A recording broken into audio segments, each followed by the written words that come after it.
Alhamdulillahi Rabbil Alamin wassalatu wassalamu ala ashrafil anbiya'i wal mursalin Sayyidina Muhammad wa ala alihi wa ashabihi wa man tamassaka bisunnatihi ila yaumiddin amma ba'du. Assalamualaikum warahmatullahi wabarakatuh.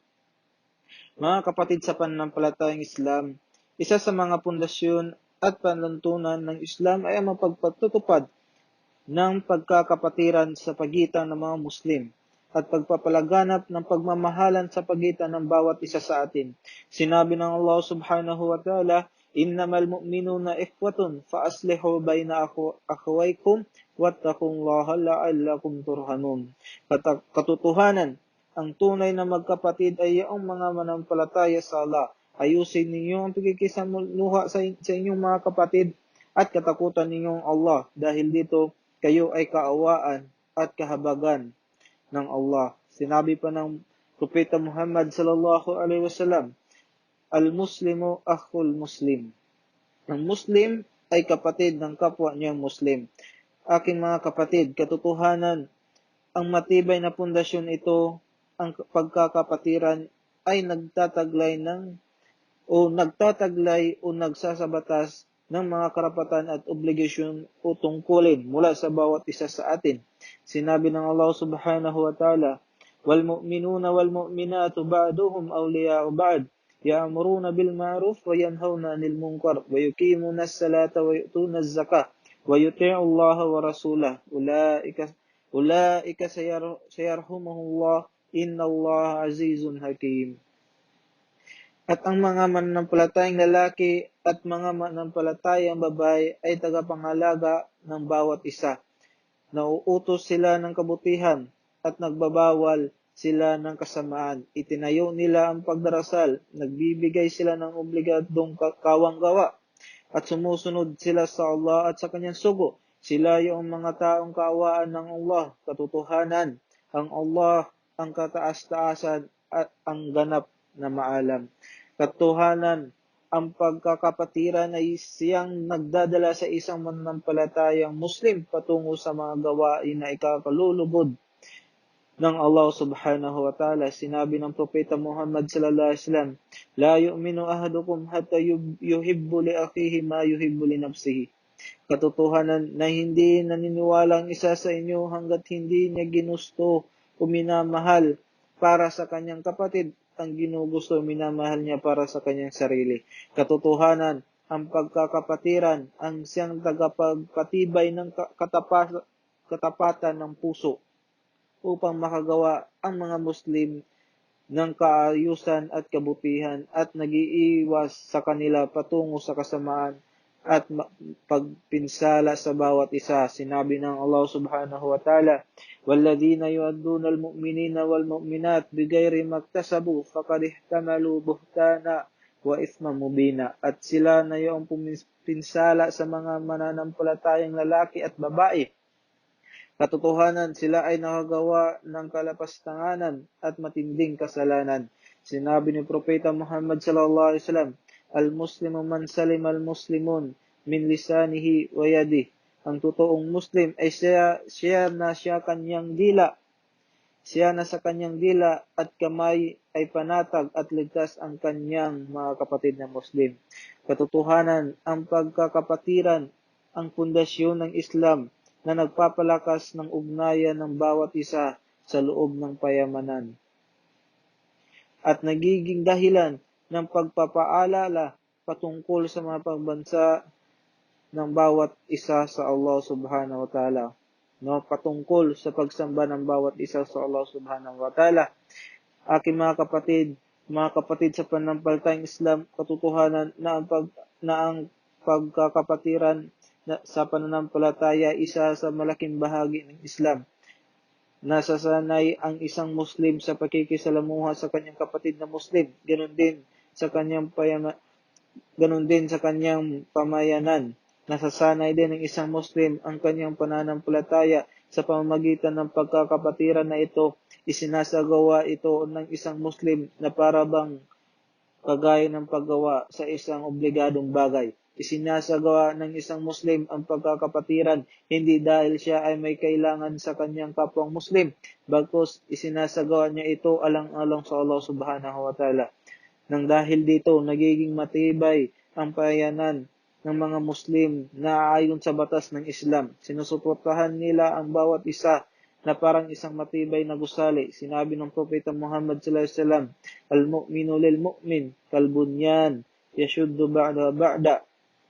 Ang mananampalatayang Muslim ay parang gusali na sinusuportahan nila ang bawat isa.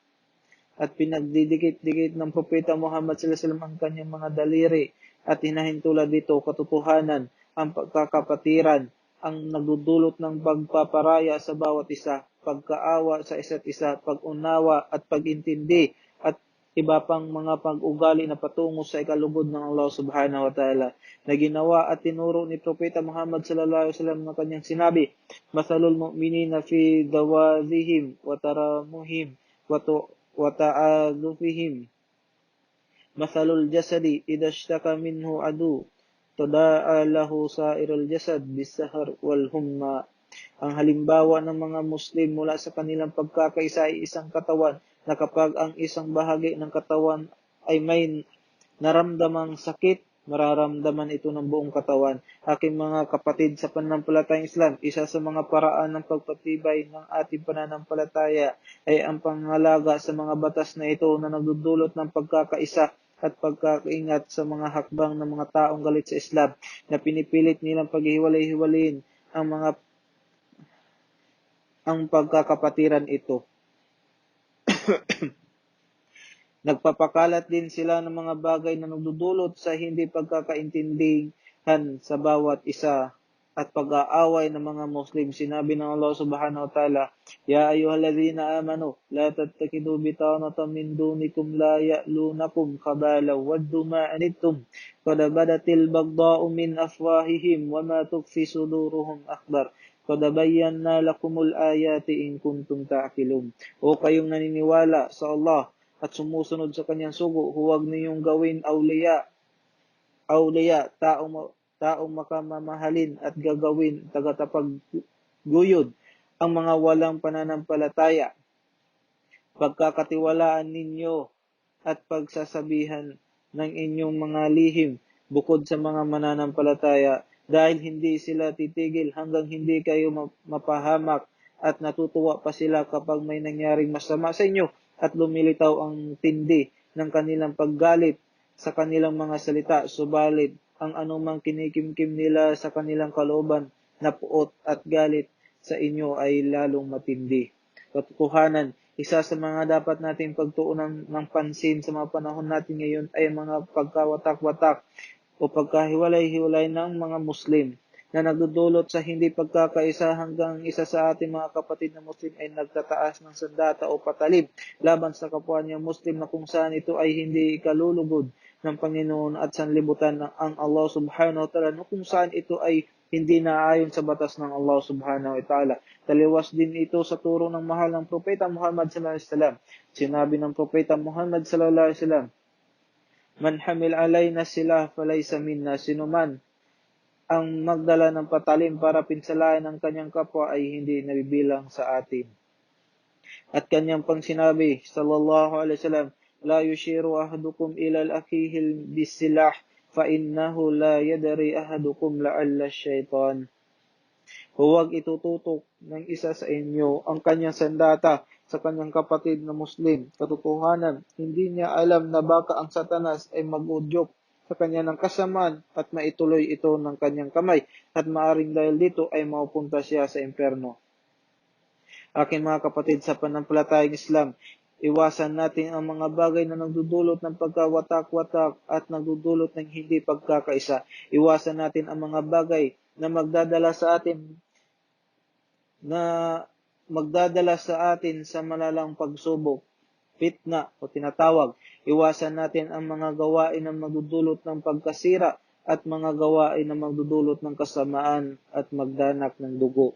Nagdudulot ng pagpalalabis sa kapwa o paglapastangan sa karapatan at pagsira ng puri ng ating mga kapatid sa Islam habang ang kalaban ng Islam ay nakatingin sa atin at masayang nanonood sa resulta sa kasamaan ng kanilang naidulot. At ito ang mga bagay na tumatama at nangyari sa ating nasyon, ang inggit na nararamdaman ng kalaban ng Islam ang kanilang intensyon upang magwatak-watak ang mga Muslim. Sinabi ng Allah subhanahu wa ta'ala, "Law kharaju fikum ma zadakum illa kabalaw, wala wala awda'u khilalakum yabghunakumul fitna fafikum samma'una lahum wallahu alimun bidzalimin." Kahit lumabas pa sila na kasama ninyo o kayong mga manampalataya upang pagpunyagi sa daan ng Allah o makipaglaban sa mga kaaway ng Islam, ay wala silang maidragdag kundi ang mga kaguluhan sa inyo, samahan at pagkahamak, at magmadali sila sa pagkalat ng mga paninira sa pagitan ninyo at pagkakaroon ng alitan sa isa't isa.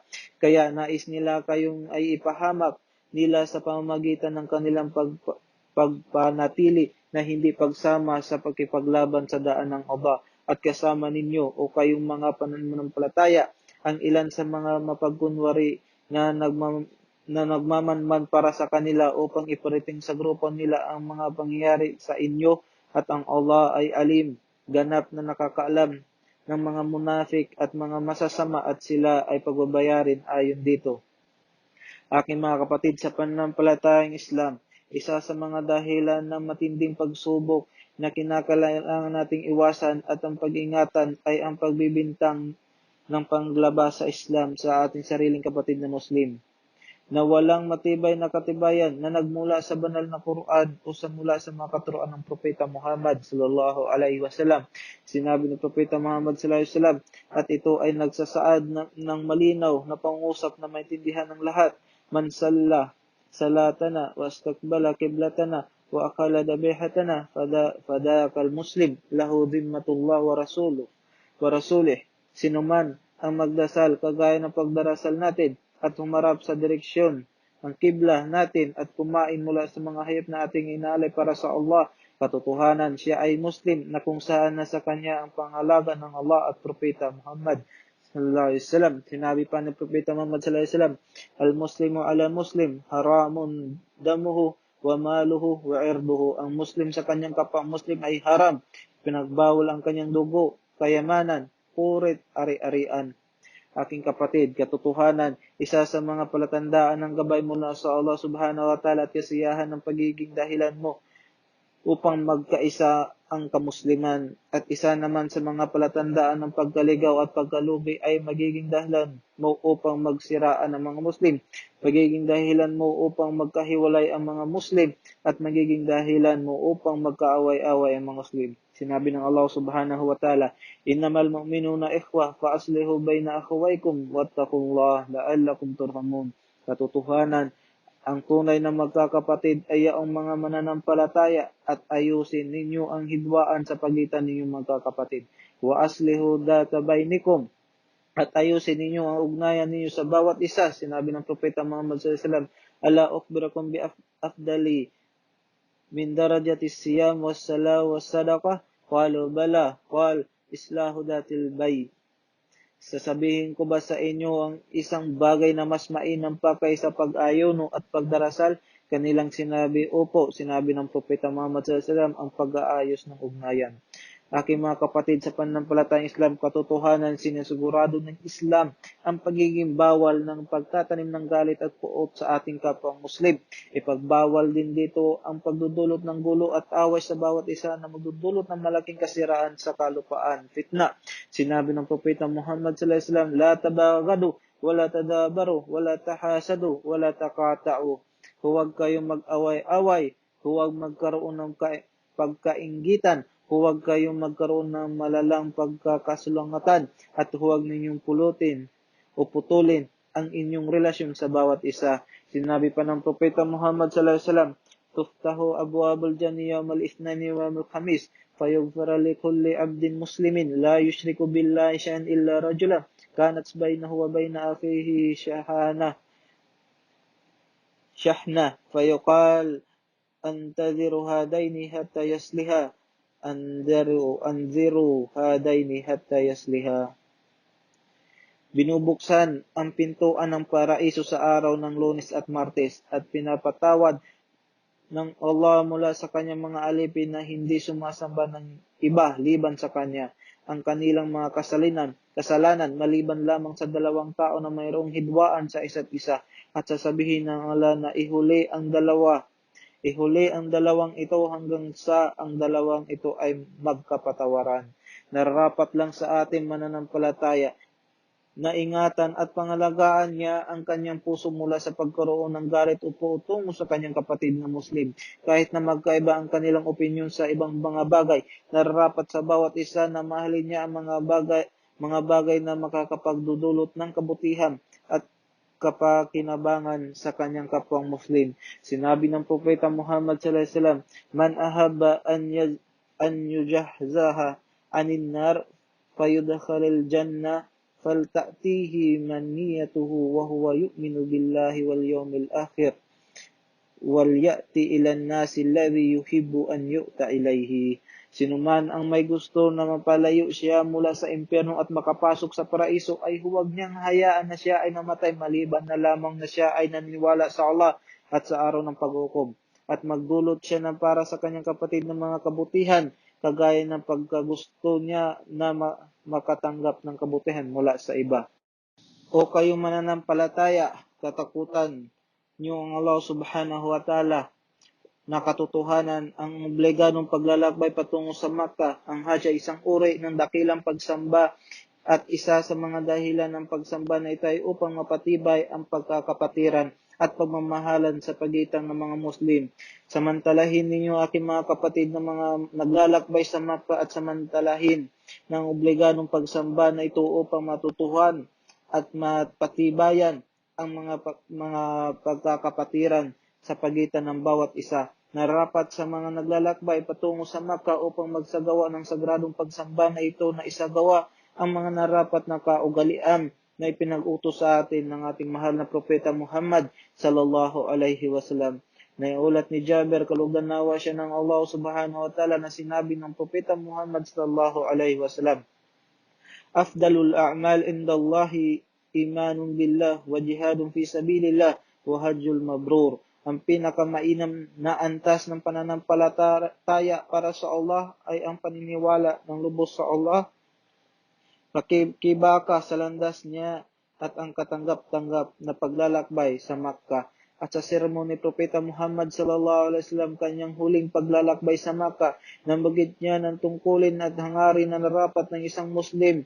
Isa sa mga importanteng hangarin at tungkulin na nito ay ang paghalaga at pagsasakatuparan ng pagkakapatiran sa pagitan ng mga Muslim. Sinabi ng Propeta Muhammad sallallahu alaihi wasallam, فَإِنَّ دِمَاءَكُمْ وَأَمْوَالَكُمْ وَأَعْرَاضُكُمْ عَلَيْكُمْ حَرَامٌ كَحُرْمَةِ يَوْمِكُمْ هَذَا فِي بَلَدِكُمْ هَذَا فِي شَهْرِكُمْ هَذَا. Katotohanan, ipinagbabawal sa inyo ang paglalapastangan, lapastanganan at pagmamalabis sa mga kayamanan, mga sarili at mga puri ng bawat isa sa inyo, kagaya ng pagbabawal ng pagsasagawa ng mga bagay na hindi mabuti at masama sa araw na ito, sa lugar na ito at sa buwan na ito, at ang paminsala ng isang mananampalataya sa isang malaking kasalanan sa Allah subhanahu wa ta'ala. Naiulat ni Anas na kanyang narinig ang Propeta Muhammad sallallahu alaihi wasallam nagsabi ng salatatun man kunna fihi fa huwa munafiq wa in sama wa salla wa hajja wa adamara wa qala inni muslim idha ahdatha kadiba wa idha wa'ada ahlaf wa idha utminna khana. Sinuman ang nasa kanya ang tatlong mga katangian na ito, na siya isang mapagkunwari, napastanganan, kahit na siya ay mag-ayuno, nagdasal o naglakbay tungo sa Makkah, kanyang sasabihin na ako'y Muslim, at kapag siya ay nagsalita ay nagsisinungaling, kapag siya ay nangako hindi niya tinutupad, at kapag siya ay pinagkatiwalaan kanyang itong sinisira. Kaya naman mga kapatid sa pananampalatayang Islam, dapat magmahalan tayo at huwag tayo magsiraan, at sundin natin ang inutos ng Allah subhanahu wa ta'ala at ang Propeta Muhammad sallallahu alaihi wasallam, at ito ay magiging gabay natin tungo sa paraiso ng Allah subhanahu wa ta'ala. Wa sallallahu alaihi wa ala alihi wa sahbihi ajma'in. Assalamu alaikum wa rahmatullahi wa barakatuh.